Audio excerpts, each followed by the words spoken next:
So let's take a look at consumer behavior. All right, so when we talk about consumer behavior, it's how do they behave? Okay, and also the consumers, those are your buyers. That's what you're really looking for.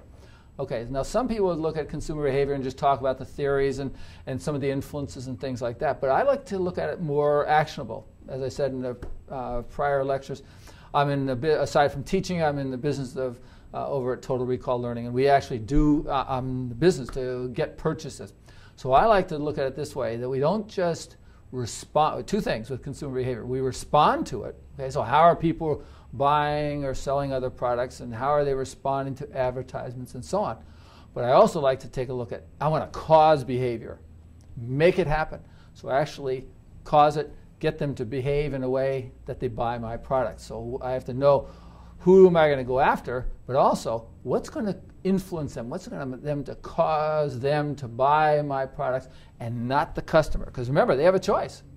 Okay, you go to McDonald's, or you go to Jack in the Box, you go to Carl's, you have a choice there, and somehow they can, those companies effectively cause behavior to go to their particular areas, their restaurants. All right, so again, why are we studying consumer behavior? To help you to do two things: to cause decisions in your consumers, but ultimately to help them make decisions.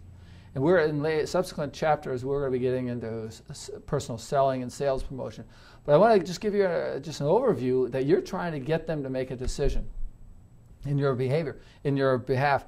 So if you can help them make decisions, most people don't like to make decisions. They don't like to evaluate, to make the choice, because remember, there are many different things they can do.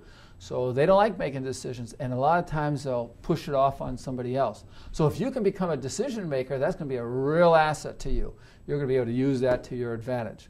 But some of the things that influence decisions, the consumers in particular are dealing with, are things such as culture.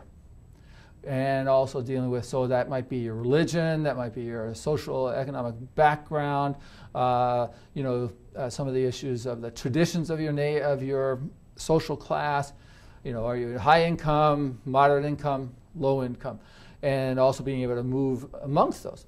You also respond to reference groups and actually individual people or our families, for example. So you may only do certain things because this is what your family has done forever. And also maybe because a certain sports star does some things, you may buy their products, whether or not shoes or uniforms, apparel, and so on.